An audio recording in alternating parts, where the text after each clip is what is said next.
Hello everyone, welcome back to Ninja Prep. This is Kapil Goyal, your educator and mentor for PG physics. तो इस lecture में हम discuss करने वाले हैं पार्टिकल एक्सेलरेटर को। और उस पार्टिकल एक्सेलरेटर में सबसे पहले हम डिस्कस करेंगे साइक्लोट्रॉन। बहुत सारे डिवाइसेस होते हैं जो एक्सेलरेटर के रूप में काम करते हैं, जैसे कि लीनियर एक्सेलरेटर, बीटाट्रॉन, साइक्लोट्रॉन, सिंक्रस्ट्रॉन। ये जितने भी डिवाइस हैं अलग अलग पार्टिकल्स के लिए इनको यूज किया जाता है। सबसे पहले हम डिस्कस कर रहे हैं साइक्लोट्रॉन को। तो साइक्लोट्रॉन को आप लोगों ने 12वीं क्लास में भी अपनी पढ़ा होगा। बहुत ही आसान सा ये कॉन्सेप्ट होता है इसके पीछे, बहुत ही आसान सा मैथमेटिकल इक्वेशंस भी इसके पीछे होती हैं और ठीक ठाक क्वेश्चन इसमें से निकल आते हैं। कई बार पूछ लिया जाता है इसको। बहुत आसान है, समझने में आपको ईजी होगा, बहुत ईजिली इसको समझ जाओ। एक डायग्राम आपको दिख रहा है, ये साइक्लोट्रॉन का डायग्राम आपको दिख रहा है। सबसे पहले तो बात कर लेते हैं कि इसको डेवलप किसने किया। तो 1982 में लॉरेंज एंड लिविंगस्टोन ने साइक्लोट्रॉन को सबसे पहले डेवलप किया।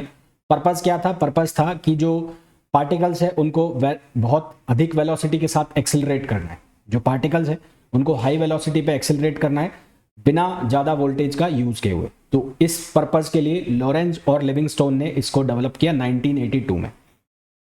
आगे इसमें कुछ बताऊं, मैं पहले आपको एक चीज़ क्लियर कर दूं कि जो साइक्लोट्रॉन है उसका यूज केवल और केवल हैवी पार्टिकल्स को एक्सेलरेट करने के लिए किया जाता है। हैवी पार्टिकल्स मतलब प्रोटॉन या अल्फा पार्टिकल जैसे पार्टिकल्स हैं उनको एक्सेलरेट करने में किया जाता है। इलेक्ट्रॉन को इससे एक्सेलरेट नहीं किया जाता है ना। तो ये बात अपने दिमाग में डाल लेना कि cyclotron is only use to accelerate heavy particles. केवल और केवल हैवी पार्टिकल्स को एक्सेलरेट करेगा, हल्के पार्टिकल्स जैसे कि इलेक्ट्रॉन है उनको एक्सेलरेट नहीं करेगा। रीजन बीइंग कि वो बहुत कम मास होता है उनका, और ये इतनी ज़्यादा वेलोसिटी बढ़ाता है, इतनी ज़्यादा वेलोसिटी बढ़ा देता है कि फिर वो उसको जो कंज्यूम नहीं कर पाते, मतलब उसको हैंडल नहीं कर पाते। इसलिए इलेक्ट्रॉन को इससे एक्सेलरेट नहीं किया जाता, केवल और केवल हैवी पार्टिकल्स को इसके साथ एक्सेलरेट किया जाता है। तो इट इज़ डेवलप्ड बाय, पहले मैं आपको थोड़ी बहुत थ्योरी इसके ऊपर लिख देता हूँ, फिर और इसके कंस्ट्रक्शन की बात करेंगे हम। तो it is developed by developed by Livingstone and Lawrence and Livingstone in year 1982. The purpose behind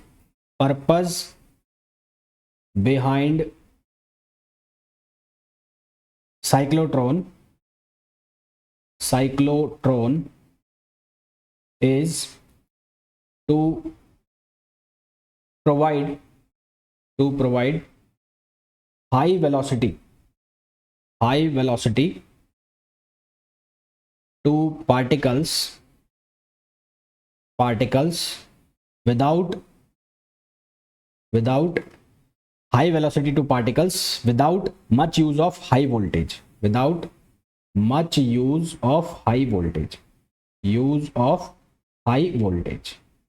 ठीक है। और ये हाई वेलोसिटी हमें चाहिए क्यों थी? क्योंकि हमें न्यूक्लियर रिएक्शंस में जब न्यूक्लियर रिएक्शन करानी है तो उसके लिए जो टारगेट के ऊपर हमें पार्टिकल गिराना है तो उसकी वेलोसिटी हमें हाई चाहिए। तो ये पर्पस था, है ना। टारगेट के ऊपर जो हमें पार्टिकल गिराना है तो उसकी वेलोसिटी क्या होनी चाहिए? हाई होनी चाहिए। तो ये हमारा पर्पस था, क्योंकि न्यूक्लियर रिएक्शन में ही हम इसका यूज़ करेंगे। यहाँ पर मेन इंपॉर्टेंट चीज़ मैं ये लिख रहा हूँ कि जो साइक्लोट्रॉन है उसका यूज़ किया जाता है हैवी पार्टिकल्स के लिए। तो साइक्लोट्रॉन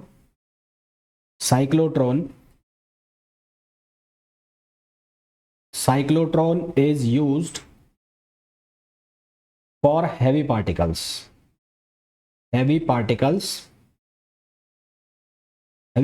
कौन कौन से? लाइक प्रोटॉन हो गया, अल्फा पार्टिकल हो गया, alpha particle ETC, proton, alpha particle ETC. It is not used for electron, it is not used to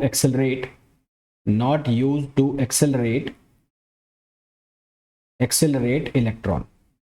इससे इलेक्ट्रॉन को एक्सेलरेट नहीं किया जाता। It is not use to accelerate electron, ठीक है। ये मोस्ट इंपॉर्टेंट लाइन मैंने यहां लिख दी है, तो ये आप याद रखना कि इसका यूज केवल और केवल हम जो प्रोटॉन है या अल्फा पार्टिकल्स हैं या ऐसा कह लो हैवी पार्टिकल्स हैं उनको एक्सेलरेट करने में कर रहे हैं। जो हल्के पार्टिकल्स हैं जैसे कि इलेक्ट्रॉन है उसके लिए हम इसका यूज नहीं कर रहे। और मैं यहां लिख देता हूं to use to accelerate electron और light particles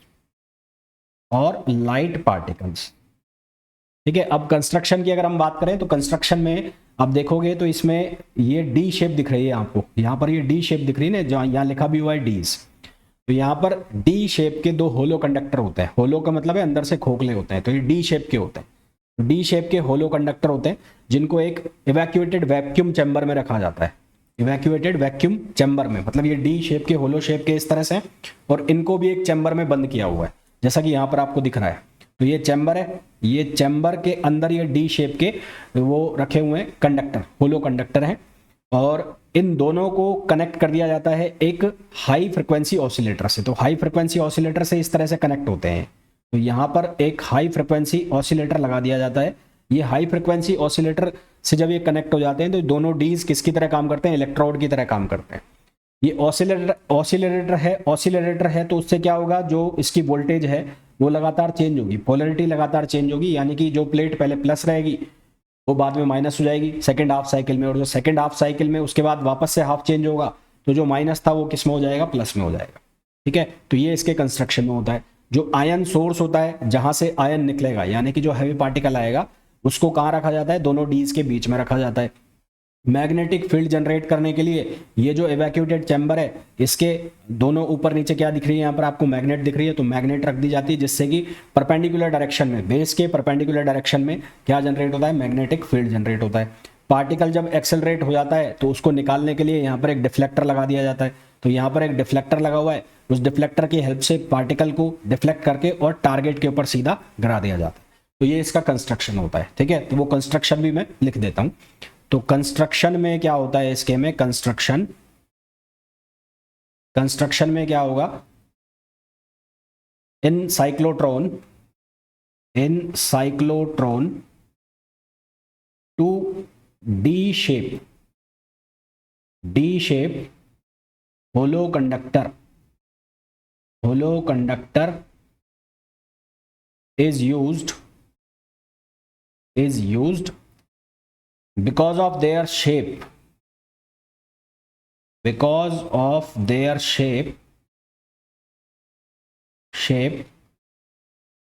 they are known as Ds.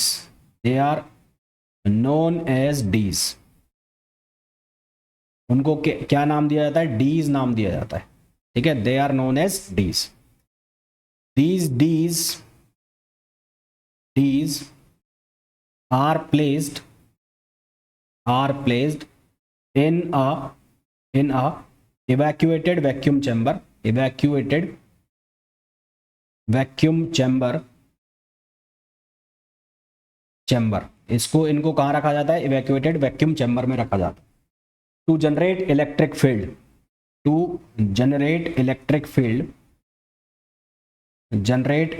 Field a high frequency oscillator is connected to D's से कनेक्ट कर दिया जाता है। तो हाई फ्रिक्वेंसी ऑसिलेटर को कनेक्ट किया जाता है तो लगातार उसकी पोलैरिटी क्या होती है, चेंज होती है। सो होलो conductors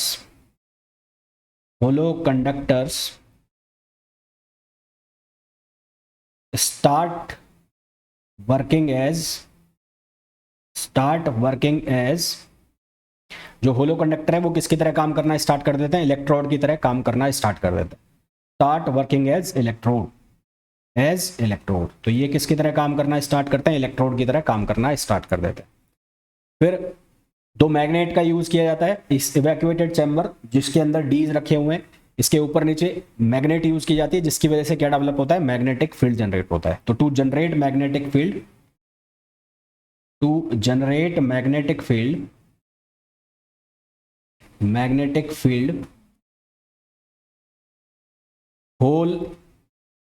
whole system is placed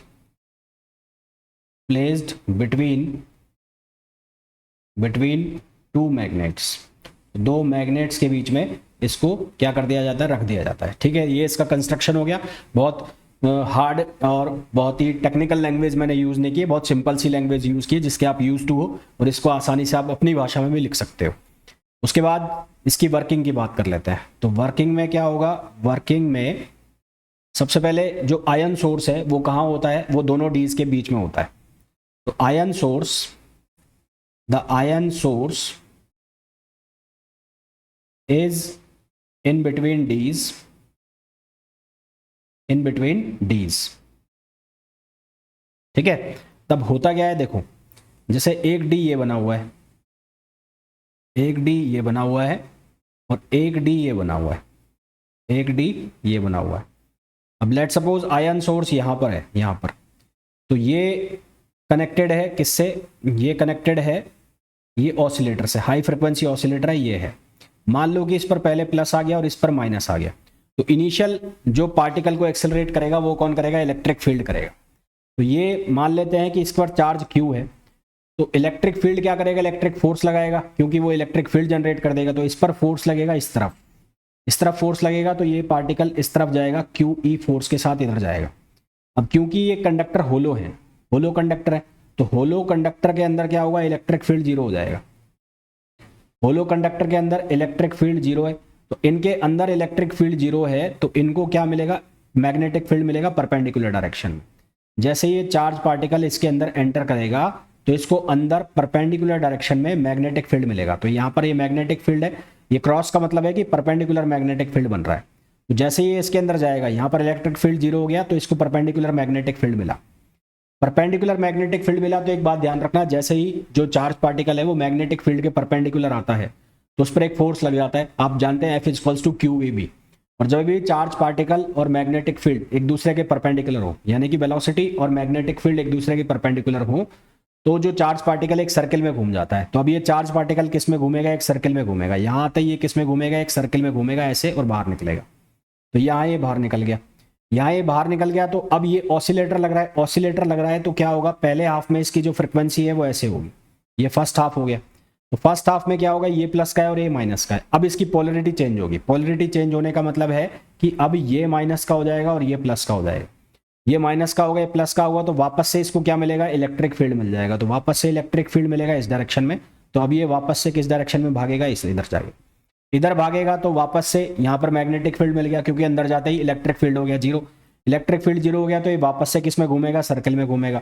अब ध्यान से देखो, ये सर्किल बड़ा होता जा रहा है, क्यों, क्योंकि उसकी जो एक्सेलरेशन है वो लगातार बढ़ती जा रही है, वेलोसिटी बढ़ती जा रही है। फिर वही कहानी होगी, यानी कि अब वापस से पोलरिटी चेंज होगी, पोलरिटी चेंज होगी तो वापस से इलेक्ट्रिक फील्ड इसको यहाँ भेजेगा, इलेक्ट्रिक फील्ड वापस भेजेगा, फिर मैग्नेटिक फील्ड आएगा, मैग्नेटिक फील्ड फिर इसको सर्किल में घुमा देगा। तो इस तरह से आप देखोगे कि ये सर्किल की जो रेडियस है लगातार बढ़ती जा रही है। सर्किल की रेडियस लगातार बढ़ेगी तो उसकी वेलोसिटी भी लगातार बढ़ेगी, उसका मैं रिलेशन भी आपको आगे बताऊंगा।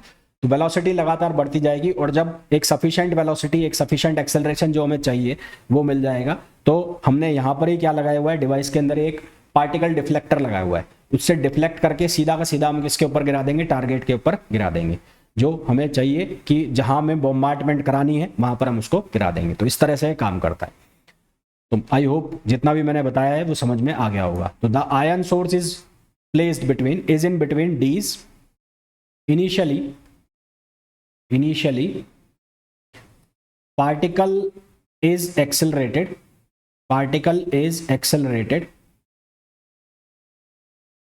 with the help of electric field, with the help of electric field। इसकी हेल्प से, इलेक्ट्रिक फील्ड की हेल्प से ये एक्सेलरेट होगा। when it reaches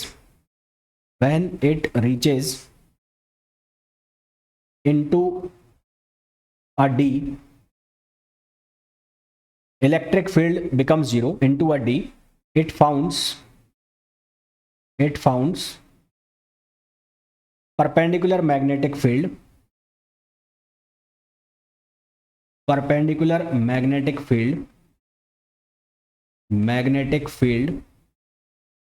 and it takes a circular path,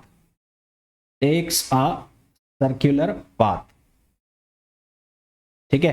मैं यहां लिख भी देता हूं, since D is hollow conductor,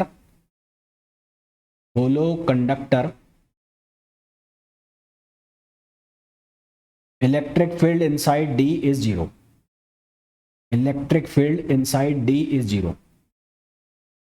is zero. Electric field D के अंदर क्या होगा, जीरो होगा। अब जब ये जो पार्टिकल है ये डी से बाहर निकलेगा तो पोलरिटी क्या हो जाएगी, चेंज हो जाएगी। When particle comes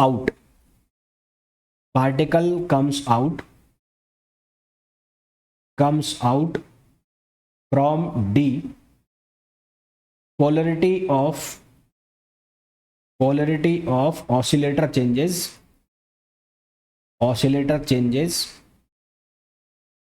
and again with the help of electric field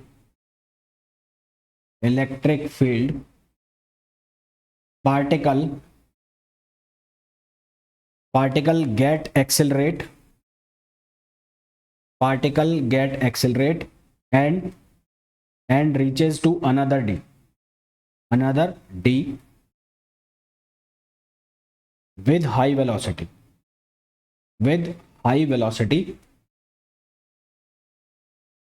and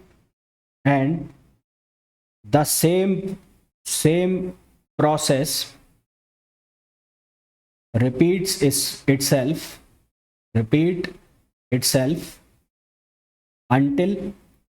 until we get required velocity of the particle as the particle get sufficient velocity,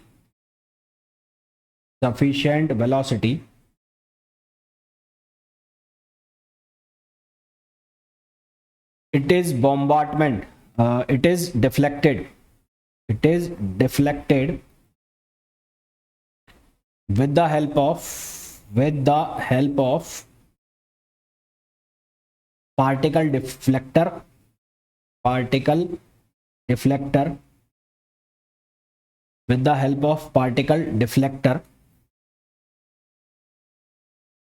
and impined or bombard on target। ठीक है, तो ये सारी की सारी process चलती है किसके अंदर, साइक्लोट्रॉन के अंदर। अब देखो साइक्लोट्रॉन के अंदर हो क्या रहा है, सर्किल में घूम रहा है ये। तो साइक्लोट्रॉन के अंदर हुआ क्या, बेसिकली हुआ ऐसा कि ऐसे गया, फिर ऐसे घुमा, फिर ऐसे गया, फिर ऐसे घुमा, फिर ऐसे गया, ऐसे घुमा, तो कुल मिलाकर एक सर्किल बन रहा है। और आपको बहुत अच्छे से पता है कि यहाँ पर जो फोर्स लग गया वो फोर्स क्या लग गया, F इक्वल्स टू Q और V क्रॉस B।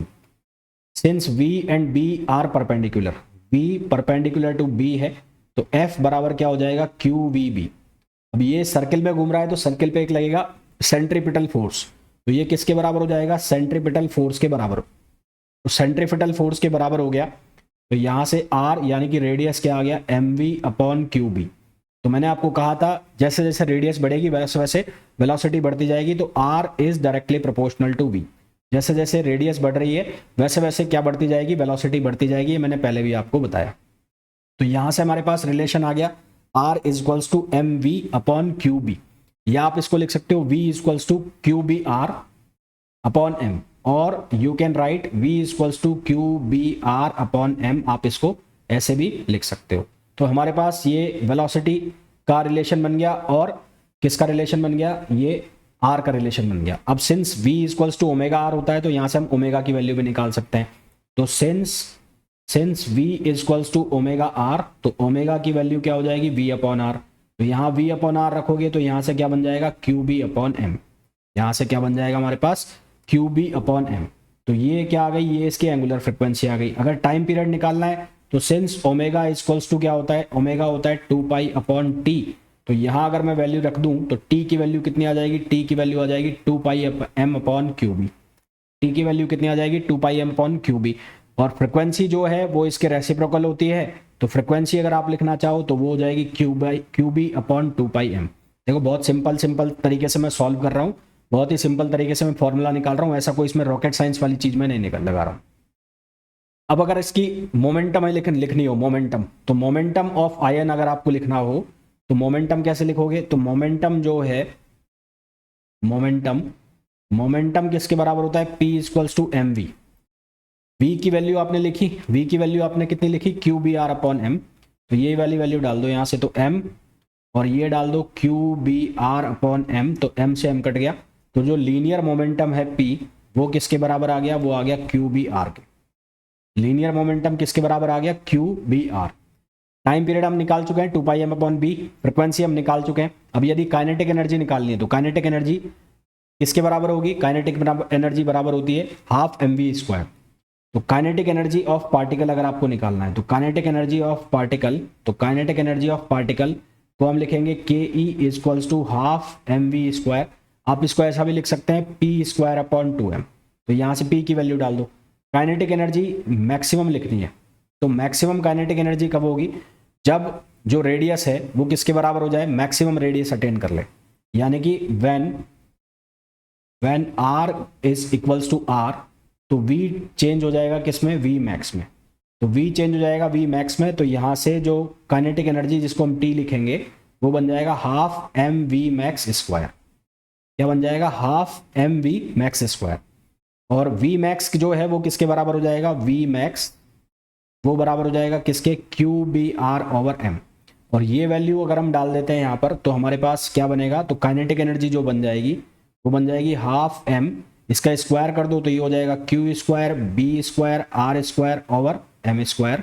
तो टी की वैल्यू कितनी हो जाएगी? ये हो जाएगा q square b square r square over 2m। तो ये हमारे पास क्या आ गया? Kinetic energy. और काइनेटिक एनर्जी की कौन सी वैल्यू आ गई? ये मैक्सिमम वैल्यू आ गई काइनेटिक एनर्जी की। सिमिलरली इसी को रेसिप्रोकल करके जो हमारे पास, या इससे हम क्या बना सकते हैं? फ्रिक्वेंसी की वैल्यू बना सकते हैं, टाइम पीरियड की वैल्यू भी बना सकते हैं। यहाँ तक क्लियर है? तो यहाँ से हमारे पास क्या आ गई? ये हमारे पास आ गई है क्या बोलते हैं उसको? मैक्सिमम काइनेटिक एनर्जी की वैल्यू आ गई है ना, मैक्सिमम काइनेटिक एनर्जी आ गई। अब मान लो यहाँ आपसे पूछ लिया जाए कि फ्रिक्वेंसी जो है, फ्रिक्वेंसी, उस फ्रिक्वेंसी के लिए आप फ्रिक्वेंसी के फॉर्म में टाइम पीरियड बताओ।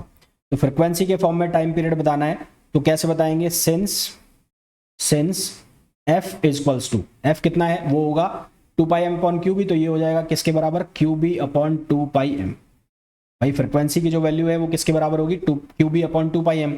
अगर मैं इसका स्क्वायर कर देता हूं दोनों साइड तो ये लिखा जाएगा q square b square upon, ये बनेगा 4 पाई स्क्वायर एम स्क्वायर। तो यहां से हम इसको चेंज करके कैसे लिख सकते हैं? Q square b square equals to, ये किसके बराबर बनेगा? F square 4 pi square m square, f square 4 pi square m square. और ये वैल्यू जो है क्यू स्क्वायर बी स्क्वायर की, अगर मैं इसको यहाँ सब्सटीट्यूट कर देता हूँ इस इक्वेशन में, तो इस इक्वेशन में सब्सटीट्यूट कर देता हूँ तो टी की वैल्यू क्या बनेगी? यहाँ बन जाएगा एफ स्क्वायर, ये बन जाएगा 4 पाई स्क्वायर एम स्क्वायर, ये पूरी वैल्यू रख दी, ये हो गया आर स्क्वायर, और ओवर ये क्या हो गया? 2m हो गया। तो यहाँ से क्या होगा? ये 2 जा 4, और ये एक m से एक m कट गया। तो t की वैल्यू कितनी आ गई? t की वैल्यू आ गई एफ स्क्वायर, ये 2 आ गया 2f स्क्वायर पाई m और r स्क्वायर, ये आ गया टाइम t का मतलब है काइनेटिक एनर्जी, से कंफ्यूज मत करना, है काइनेटिक एनर्जी है t। तो काइनेटिक एनर्जी को अगर फ्रिक्वेंसी की फॉर्म में लाना है तो फ्रिक्वेंसी की फॉर्म में हम इसको ऐसे लिख सकते हैं, इस तरह से, ठीक है ना। तो इस तरह से हम काइनेटिक एनर्जी को फ्रिक्वेंसी के फॉर्म में लिख सकते हैं। यहाँ पर 1/2 लगा लिया मैंने, हाँ ठीक है लगा लिया। तो यहाँ से हम इसको फ्रिक्वेंसी के फॉर्म में भी लिख सकते हैं काइनेटिक एनर्जी को। अब यदि हमको इसको नॉन रिलेटिविस्टिक के फॉर्म में लिखना है तो नॉन रिलेटिविस्टिक केस में मास ऑफ पार्टिकल जो है वो कांस्टेंट रहता है। तो काइनेटिक एनर्जी हमें पता है कि पी स्क्वायर अपॉन 2m होती है। तो यहाँ से काइनेटिक एनर्जी का हमने q square r square b square सीधा सीधा भी बना सकते हैं। तो रिलेटिविस्टिक एनर्जी में अगर हमें लिखना है, इसमें लिखना है रिलेटिविस्टिक एनर्जी में, तो according to relativistic energy, according to relativistic energy,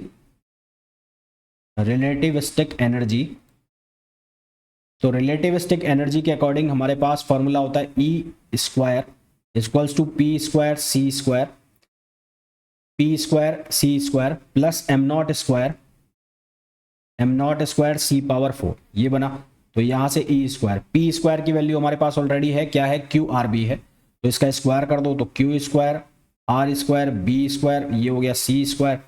am not square जो है उसकी वैल्यू सेम रहेगी, तो ये m not square C power 4। तो यहाँ से ई की जो वैल्यू है उसका स्क्वायर रूट लगा दो, तो इसका स्क्वायर रूट लगा दोगे तो ये क्या बन जाएगा, ये बन जाएगा q square r square b square C square plus am not square C power 4। तो ये साइक्लोट्रॉन के फॉर्मूला बन जाते हैं। सबसे ज़्यादा जो काम आता है वो वेलोसिटी का, और जो टाइम पीरियड वाला है फॉर्मूला वो सबसे ज़्यादा काम आता है। इसके अलावा इसका कंस्ट्रक्शन पूछ लिया जाता है, या ये पूछ लिया जाता है कि साइक्लोट्रॉन का यूज कहाँ पे किया जाता है, कौन से पार्टिकल्स के लिए किया जाता है। इससे ज़्यादा इसमें कुछ बनता नहीं। बहुत ही आसान सा है, आपने पहले भी पढ़ा हुआ है, ऐसा कुछ इसमें समझने का है नहीं। इसको एक बार पढ़ोगे तो तभी ये समझ में आ जाएगा, है ना। फिर भी कुछ लगता है कि नहीं समझ में आया तो पूछ लेना। मिलते हैं नेक्स्ट वीडियो में, till then thank you, bye bye.